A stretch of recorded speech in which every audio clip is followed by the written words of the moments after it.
Hello, my name is Tom O'Toole, and today I'm going to be showing you guys how to create pop art from an image using Photoshop.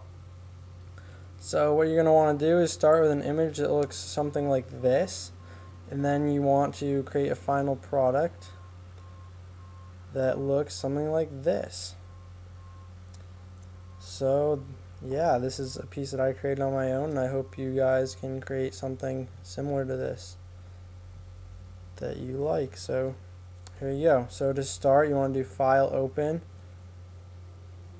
find the image that you wish to use, like I did, and then there you go. And you want to click that, the background, drag it for a new layer, and then you want to double click this new layer, call it dots, and you want to then create a new layer, and you want to double click it, call it blue or whatever color you choose to use, and then you want to click on this, click a bluish color, click OK. Then you want to go to the paintbrush tool and you want to color that layer blue, and then you want to put that layer between the two layers. So the next thing you want to do is you want to get rid of any unwanted background in the image. So you can do this a multitude of ways. You can use the lasso tool, the wand tool, the pen tool, the magnetic lasso tool, which I like to use. As you can see, this would take a while to do, so just do that on your own before. It's an important step, so don't forget that. And so then you want to go to Image Adjustments, Desaturate, to desaturate your image, and then you want to adjust the threshold, so go to Image Adjustments and then down to Threshold. And you can mess around with this until you find something that works for your image, so that just about works for mine. And then you want to click OK, and then next this is going to make it look a little pixelated, so you want to go to Filter, Blur, Gaussian Blur. Anything from around 1 to 3 pixels will work. 1 seems to work for mine, so click OK. And there you go. So the next thing you're going to want to do is duplicate the dots layer. So control click on that, go to duplicate layer, and you want to click new like this. You can rename it anything that works for your image. So there, then now you have two documents open. So now working on the new document, you're going to want to change the mode to grayscale, so image mode grayscale. It's going to ask you if you want to discard color information. Yes, you do. Now image mode bitmap, and it's going to ask you to flatten layers. You say yes. You want to make sure these pixels match up, and then you want to make sure you have half screen, because you halftone screen, because you probably won't.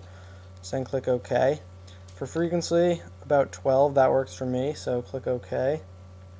And there you go.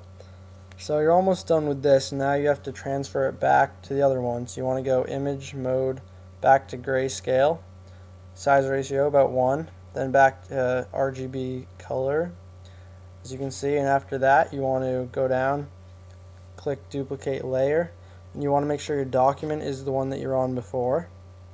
So click on that one, and then click OK,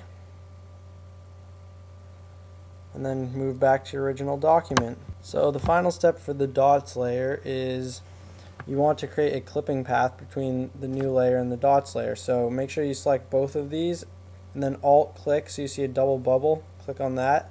There, you created a clipping path. So then while you have them both clicked, control click, link layers, then click on the top one, and Command E will link both of those. So the next thing you want to do is make a copy of the dots layer. So you can drag that down to the layer, double click on that, name it white, and then you want to drag that below, and then you want to hide this layer, hide the dots layer, and then Apple U on the white layer. You want lightness all the way to the right. So if you've been doing everything right, your image should look like this, and you want to click on multiply layer, and then you want to click on this icon, solid color, and then choose a color that you like, click OK. Then you want to drag this down to here, click on both of these, and then you want to alt click to create a clipping mask, and then you want to click on this part here, and then switch these colors around so it's black, and then get the paint bucket tool, and then you want to fill up this layer like that. And then you want to switch these around so it's white, and then use the brush. Well, you can zoom in to be more precise. and then go back to the brush, and then you can fill in any places that you want with that color, so you have a cool effect with different colors. And so you can basically just keep doing this. You can click on that, change the color, then you can simply go back to this, create a new color, choose another color that you like, and there you go. So you can just keep doing this, keep messing around with other colors, and for an end result you should get something that looks a little bit like this. So there you go. I hope this works for you, and I hope that everyone comes up with some good pop art. So thanks for listening. Bye.